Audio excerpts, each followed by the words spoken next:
I never expected that a simple, strange request from my neighbor about his bed would change my life. But that's exactly what happened when Caleb knocked on my door. Let me take you back a little. My name is Lucas. Before that knock, my life was a meticulously curated collection of quiet routines. I worked from home as a freelance web designer, which meant my apartment wasn't just my home. It was my office, my cafeteria, my entire world on most days. It was a world painted in shades of comfortable gray, safe, predictable, and profoundly lonely, though I rarely admitted that last part even to myself.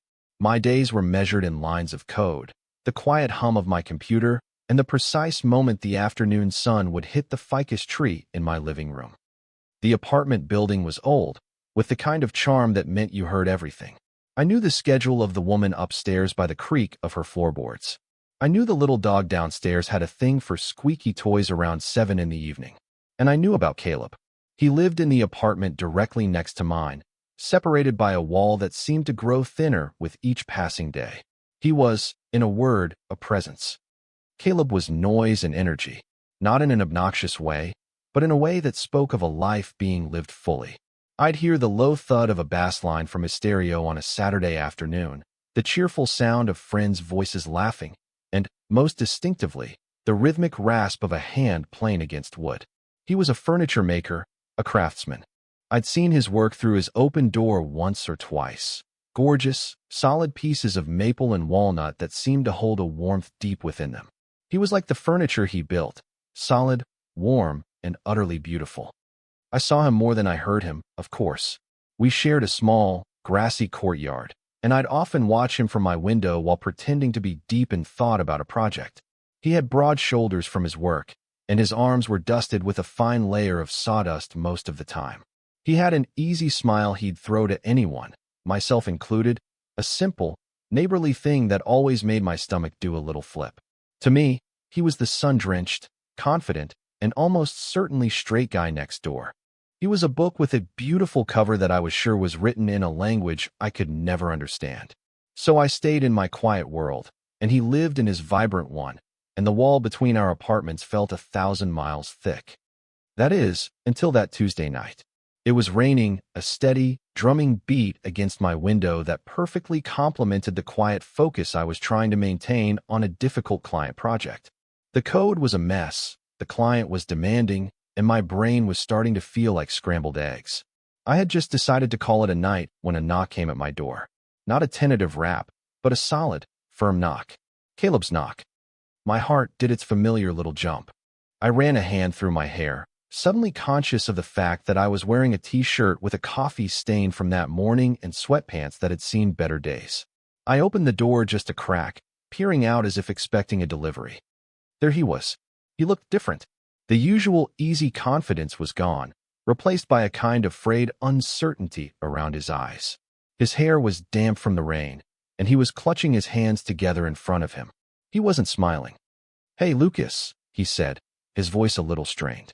"Sorry to bother you so late. I have a really weird question to ask you." I opened the door wider, a dozen scenarios flashing through my mind. He needed to borrow sugar. His power was out. He needed help moving something heavy. All normal, neighborly things. I was prepared for normal. I was not prepared for what came next. "This is going to sound insane," he started, and he wasn't wrong. He took a deep breath, looked at the floor, and then back at me. His eyes were a deep, troubled shade of brown. "My bed," he said, pausing as if the words themselves were heavy. "It feels too big." I just stared at him, my mind blanking completely. "Too big," I repeated, the words feeling foreign in my mouth. Was this some kind of metaphor? A riddle? He nodded, a flush creeping up his neck. "Yeah, I broke up with my girlfriend a few weeks ago, and ever since, I can't sleep. The bed just feels empty. Cavernous. It's stupid, I know, but the space where she used to be, it's just, I don't know. It's loud somehow." He was rambling, and I could see how much this was costing him. My initial confusion was quickly being replaced by a wave of sympathy. I knew what lonely silence sounded like. "I'm really sorry to hear that, Caleb," I said, and I meant it. "Thanks," he mumbled. "But that's where the weird part comes in." He braced himself. I was wondering, and please, feel free to say no and just slam the door in my face, if you would be willing to just sleep in it. With me. The rain outside seemed to stop. The hum of my computer faded away. The only sound was the frantic thumping of my own heart. He saw the shock on my face and rushed to explain, his hands gesturing awkwardly. Not like that, he said quickly. God, no. Not for anything weird. I just need a warm body in the space. Someone there. So it doesn't feel so massive. I'd pay you, of course. Like a job. A really, really strange job. Just for tonight. To see if it helps. He looked utterly mortified, completely vulnerable. This wasn't the confident craftsman I saw in the courtyard. This was someone adrift, reaching for the strangest possible lifeline. And that lifeline was me. My brain screamed at me to say no. It was too weird, too intimate, too complicated. It was a bridge to a world I only watched from my window, and I wasn't sure I was ready to cross it. But my heart, that traitorous organ, whispered something else. It saw the desperation in his eyes, the genuine plea, and buried underneath all the logic and fear was a tiny, hopeful spark. To be that close to him, even under these bizarre, platonic circumstances, it was a temptation I couldn't deny. So, against every single rational instinct I possessed, I took a deep breath. Okay, I heard myself say. Okay, I'll do it. Walking into Caleb's apartment was like stepping into another dimension. Where my place was all cool tones, clean lines, and minimalist decor, his was warm, cluttered, and alive. The air smelled richly of sawdust, wood varnish, and something else, something uniquely him. Tools were neatly organized on one wall, and pieces of half-finished furniture stood like sculptures in the corners. It was the space of a creator, a maker. He led me to his bedroom, his shoulders hunched as if he was still expecting me to bolt. The room was simple, dominated by a large, queen-sized bed with a frame he had clearly built himself. It was a beautiful piece of dark wood, sturdy and elegant. And it did look big. In the soft light of his bedside lamp, it looked like a vast, empty ocean. You can take this side, he said, gesturing to the side nearest the door. I'll just, be right back. He disappeared into the bathroom, leaving me standing awkwardly in the middle of the room. What was I doing here? This was certifiably insane. I felt like I was in a dream, one of those where you show up to school having forgotten to put on pants. I perched on the edge of the mattress. It was firm but comfortable. I could feel the sheer, unadulterated strangeness of the situation settling over me like a heavy blanket. I was about to get into bed with the man I had a colossal, secret crush on, as a paid professional space filler. There was no manual for this. Caleb came back wearing a plain gray t-shirt and pajama pants. He avoided my eyes as he slid under the covers on his side. I followed suit, my movements stiff and robotic. I pulled the comforter up to my chin, lying rigidly on my back, staring at the ceiling. The silence was thick enough to chew. I could feel the heat radiating from his body, even with a foot of space between us. It was an intense, living warmth that my own cold sheets never had. Thanks again for this, Lucas, he said quietly, his voice a low rumble in the dark. Seriously, you have no idea how much I appreciate it. It's less weird than I thought it would be. It's the weirdest thing I've ever done, I admitted, and he let out a soft huff of laughter. The sound broke the tension just a little. Yeah, probably, he said. For what it's worth, you're a lifesaver. We lay there in silence for a while longer. I thought he had fallen asleep, but then he spoke again, his voice softer this time. It's not really about her, you know. The ex. It's the habit. The sound of someone else breathing in the room. I guess I just got used to it. This was a crack in the facade. This was the first glimpse of the Caleb that didn't live in my imagination. He wasn't just the loud, popular guy next door. He was someone who missed the sound of breathing in the dark. I understood that feeling more than he could ever know. I get that, I said, my own voice barely a whisper. Sometimes the quiet is the loudest thing in the world. He turned his head on his pillow to look at me. I could just make out his silhouette in the gloom. You get it, huh? He asked. There was no pity in his voice, just a simple, searching curiosity. I nodded, even though he might not see it. I work from home. I live alone. Quiet is kind of my brand. He was silent for a moment. That piece of wood you saw in my living room, he said, changing the subject, the big slab of maple. I'm making a dining table for this old couple. They've been married for 50 years. They told me all these stories about the meals they've shared. I'm trying to put all of that into the table. The feeling of it, you know. I turned on my side to face him, propping my head up on my hand. You think about that when you're building? All the time, he said. Every piece has a story, or it's waiting for one. That's the whole point. We talked for what felt like hours. He told me about different kinds of wood, about the way a dovetail joint works, about the satisfaction of creating something real and tangible with his hands. I told him about the logic and creativity of coding, about building worlds out of language that people could navigate online. We were both builders, just in completely different ways. The confident, unattainable neighbor I'd invented in my head began to dissolve, replaced by this thoughtful, passionate, and surprisingly vulnerable man lying next to me. I must have drifted off at some point, because I woke to the gray light of morning filtering through his blinds. For a disoriented second, I had no idea where I was. Then it all came flooding back. I was in Caleb's bed. I slowly turned my head. He was still asleep, facing me. His face, in repose, was softer. His dark lashes rested against his cheeks, and his mouth was slightly parted. He looked peaceful. For the first time, he looked quiet. I slipped out of the bed as silently as I could and crept out of his apartment. As I closed my own door behind me, I leaned against it, my heart pounding a strange, new rhythm. The whole night felt surreal, a secret I now shared with him. I went about my day in a daze, the world feeling both exactly the same and entirely different. That evening, another knock. It was Caleb, looking much more like his old self, a small, almost shy smile on his face. I slept, he said, and it sounded like a revelation. Like, really slept. For the first time in weeks. It worked. My stomach fluttered. I'm glad, I said, trying to sound casual. He hesitated, shifting his weight from one foot to the other. So, and again, total insanity. But do you think you could? And that's how it became a routine. Every night for the next week, I would finish my work, go over to Caleb's, and we would lie in his bed and talk. The initial awkwardness faded, replaced by a comfortable familiarity. We talked about everything and nothing. Our families, bad movies we loved, dreams we had for the future.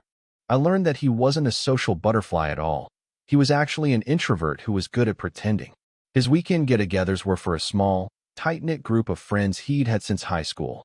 Each night, I felt myself falling a little harder. It was a sweet kind of torture. I was getting everything I secretly wanted, his time, his trust, his proximity, but all under this bizarre, platonic pretense. He was paying me, a fact he insisted on by leaving a crisp $50 bill on my kitchen counter every couple of days, which I would stubbornly try to refuse. It was a constant, nagging reminder of the line between us. This was a service, a transaction. Then came the second Tuesday, exactly 1 week after the first. The night was colder than usual, and a draft seemed to be coming from his window. I was shivering a little under the covers. We had been talking about travel, about all the places we wanted to see. I was telling him about my dream of seeing the ancient libraries in Europe, and he was telling me about wanting to see the giant redwood forests in California. I'd love to work with redwood someday, he was saying, his voice getting sleepy. The sheer scale of it. His words trailed off, and a comfortable silence fell between us. I was just on the edge of sleep myself, my shivering finally subsiding into the warmth of the blankets. Sometime in the deep middle of the night, a nightmare snagged me. It was one of those awful, formless anxiety dreams, full of falling and being chased. I jolted awake with a gasp, my heart hammering against my ribs. The room was pitch black, and for a moment, the fear from the dream felt real. "You okay?" a groggy voice mumbled beside me. It was Caleb. I'd forgotten where I was. "Yeah," I breathed, my voice shaky. "Yeah, just a bad dream." I was still trembling slightly, an involuntary reaction to the adrenaline. Before I could even process it, I felt him shift. A warm, heavy arm came around my shoulders, pulling me closer. It wasn't hesitant or awkward. It was a simple, instinctual gesture of comfort. "It's all right," he murmured, his voice thick with sleep. "Just a dream." He drew me in until my head was resting on his chest. I froze, every muscle in my body tensing. I was suddenly, intensely aware of everything. The solid wall of his chest under my cheek, the steady, rhythmic beat of his heart under my ear, the scent of sawdust and soap, the sheer, undeniable warmth of him enveloping me. My mind was screaming, a high-pitched alarm of "this is it. This is the line. You have to move. but my body wouldn't obey. It melted into him, craving the comfort and the closeness. He didn't seem to notice my internal crisis. He just held me, his breathing evening out as he drifted back to sleep. After a minute, my own frantic heartbeat began to slow, syncing up with the steady rhythm of his. The fear from the nightmare evaporated, replaced by a feeling so intense and overwhelming it almost hurt. It was a dangerous cocktail of peace, terror, and a hope so fragile I was afraid to even breathe on it. I lay there for what felt like an eternity, listening to his heartbeat, a living drumbeat in the quiet room. I was more awake than I had ever been in my life. This was no longer a transaction. This wasn't about filling empty space in a bed.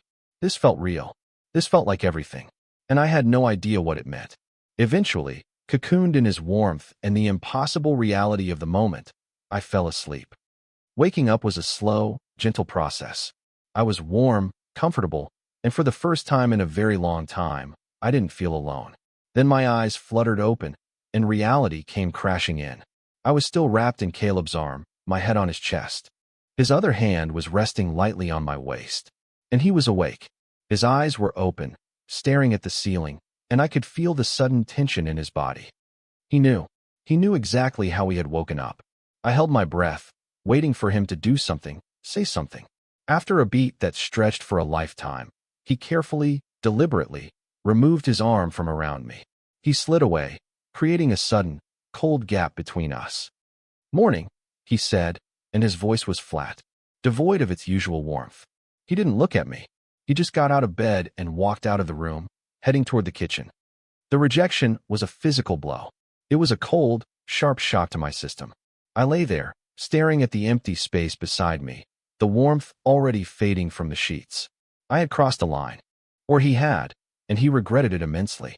The beautiful, fragile hope that had bloomed in the night withered and died in the harsh morning light.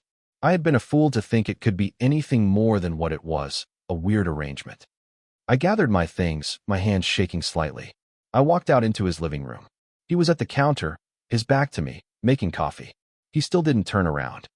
"Hey, I should get going," I said to his back. "Yeah, okay," he replied, his voice still tight. "Thanks. For, he gestured vaguely toward the bedroom. He meant for the job, for being the warm body, not for the comfort, not for the closeness. I practically fled his apartment. Back in the safety of my own space, I leaned against the door and slid down to the floor. The silence in my apartment was no longer comfortable. It was oppressive, mocking. I had been so close. For a few hours in the dark, I had felt a connection that was deeper than anything I had experienced before. And now it was gone, smashed to pieces by the awkward reality of the morning. The next 24 hours were excruciating. I replayed the entire night, the entire week, over and over in my head. Had I misread everything? Was the way he talked to me, the way he shared things with me, just him being friendly? Was the arm around me in the night nothing more than a sleepy, reflexive action he would have given to a pillow? My hope and my fear were at war, and fear was winning by a landslide. I was convinced I had made him uncomfortable, that I had revealed too much of my own longing without saying a word, and that he was now disgusted or, at best, deeply weirded out. The silence from his apartment was absolute. There was no music, no sound of tools. It was as if he had vanished. Every creak in the hallway made my heart leap, thinking it was him coming to what? Apologize? Tell me to never speak to him again? The not knowing was the worst part. I tried to work, but the code on my screen just swam before my eyes. My focus was shattered. I kept glancing at the wall separating our apartments, as if I could see through it, as if I could understand what he was thinking. I felt like I had lost something I never truly had, and the grief was surprisingly sharp. I decided that night that it was over. He wouldn't knock, and it was for the best. I would go back to my quiet, orderly life. I would forget the sound of his breathing, the weight of his arm, the beat of his heart. I would rebuild my carefully constructed walls and get back to being safe. It was a miserable, sensible plan. But that evening, just as I was resigning myself to a dinner of leftover takeout and regret, there was a knock on the door. It was softer this time, hesitant. My breath caught in my throat. I stood frozen for a moment, my hand hovering over the doorknob. This was it. The verdict. I opened the door. It was Caleb, of course. He looked exhausted. There were dark circles under his eyes, and he held himself with a rigid tension that was painful to see. He looked just as wrecked as I felt. "Can I come in?" he asked, his voice low. I stepped back and let him pass. He didn't go far, just stood in my entryway, turning a small, splintered piece of wood over and over in his hands. He wouldn't meet my eyes. "Look, Lucas," he started, his gaze fixed on the piece of wood. "I am so sorry about this morning. And yesterday. I've been a complete idiot." I stayed quiet, my heart thumping a cautious, wary rhythm. I had no idea where this was going. I need to explain," he said, finally looking up at me. His eyes were filled with a desperate sincerity. "What I told you last week about my ex and the bed feeling empty, it wasn't a complete lie, but it wasn't the whole truth either."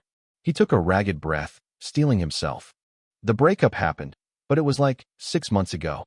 I've been fine. I've been sleeping fine. The bed wasn't the problem." My brow furrowed in confusion. "Then why?" "Because of you," he said, the words coming out in a rush. "It was about you. I noticed you. For months. In the courtyard, coming and going. You have this quiet way about you, this stillness. I don't know. I was intrigued. I wanted to talk to you, to get to know you, but I had absolutely no idea how. I didn't know if you were, interested in guys. And I've never done this before. I've only ever dated women." The world tilted on its axis. Every theory I had, every fear, every assumption was wrong. I just stared at him, unable to form a single coherent thought. He took my silence as a bad sign and hurried on, the words tumbling over each other. "So I came up with this stupid, insane plan. The bed. It was the only way I could think of to get close to you, to spend time with you, without scaring you off. It was a ridiculously complicated way to ask you to hang out, and I know that. It was cowardly." He finally stopped, his confession hanging in the air between us. "When I woke up this morning, and you were there, and it felt so right. It terrified me, because it wasn't part of the plan. It was real, and I panicked. I've been thinking about you all day, thinking about how I completely messed this up and hurt you. And I am so sorry." A slow, creeping wave of relief washed over me, so potent it almost made my knees buckle. He wasn't disgusted. He wasn't weirded out. He was just as confused and terrified as I was. Maybe more. "You've never dated a guy before?" I asked, the first question that came to my mind. He shook his head, a small, vulnerable gesture. "No, but then I met you, and you made me question things. A lot of things.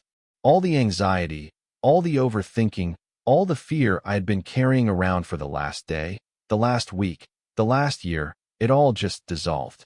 In its place was a feeling so bright and hopeful it felt like the sun coming up. I finally found my voice. "Caleb," I said, and his eyes snapped to mine. "For the record, I'm very interested in guys." A small smile touched my lips. And for what it's worth, it was the strangest, most convoluted, and honestly, the most wonderful way anyone has ever tried to ask me out. The tension in his shoulders seemed to evaporate. A slow, incredulous smile spread across his face, a real one, the kind I'd only ever seen from my window. Really, I confirmed. I took a step closer, bridging the gap between us. I've had a crush on the loud, confident furniture maker next door for a very long time. His smile widened, and he let out a laugh that was pure relief. "He's not that confident, trust me. I'm starting to see that," I said softly. He looked at me then, really looked at me, and there was no more confusion, no more fear. Just a clear, open question in his eyes. And I knew the answer. I leaned in, and he met me halfway. The kiss wasn't like in the movies. It was hesitant at first, a gentle press of lips, a question, and an answer all at once. It was soft and unsure, and then it was deep and certain. It tasted of coffee and sawdust, and the end of a long, lonely wait. It was the start of a new story. Our story. In the weeks that followed, the wall between our apartments seemed to dissolve entirely. My quiet, orderly world merged with his warm, creative one. There were no more strange arrangements, no more $50 bills left on the counter. There was just us.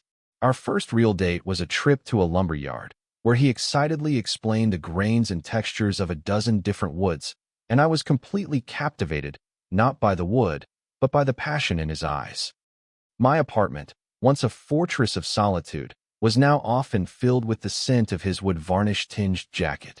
His workshop, once a place of mystery, became a place I would go to watch him work, mesmerized by the way his strong, capable hands could turn a rough piece of timber into something beautiful and full of life. He was still a creator, a maker, but now, we were making something together. He was right. He wasn't the confident socialite I'd imagined. He was thoughtful, and sometimes shy, and he had a deep well of kindness that I got to see every day. And he told me that I wasn't just quiet stillness. He said I was calm and centered, a peaceful harbor in his often chaotic world of deadlines and demanding clients. We fit, in a way that felt both surprising and inevitable. One rainy Tuesday night, a few months later, we were lying in his bed. My bed, too, on most nights now. My head was on his chest, a familiar and beloved position, his heartbeat a steady, comforting rhythm beneath my ear. The rain was drumming against the window, just as it had on that first night. He shifted slightly, his hand stroking my hair. "Hey, Lucas," he murmured into the quiet. I replied, feeling sleepy and content. I felt his chest vibrate with a low chuckle. "Does the bed still feel too big?" I lifted my head to look at him. In the soft glow of the streetlights outside, his face was filled with a gentle, loving warmth. I smiled, a real, easy smile that came so naturally now. I settled back down, tucking myself closer against him, feeling the perfect fit of us. "No," I whispered. "It feels just right." And it was true. Life is a funny thing, isn't it? You can spend so long building walls to keep yourself safe inside a small, manageable world, only to have someone knock on your door with the most ridiculous request you've ever heard. You think you're just doing them a favor, filling a space. But what you don't realize is that they're filling a space in you, too. A space you never even knew was empty. Sometimes, the strangest key is the only one that can unlock a door you never knew was closed. You just have to be brave enough to open it.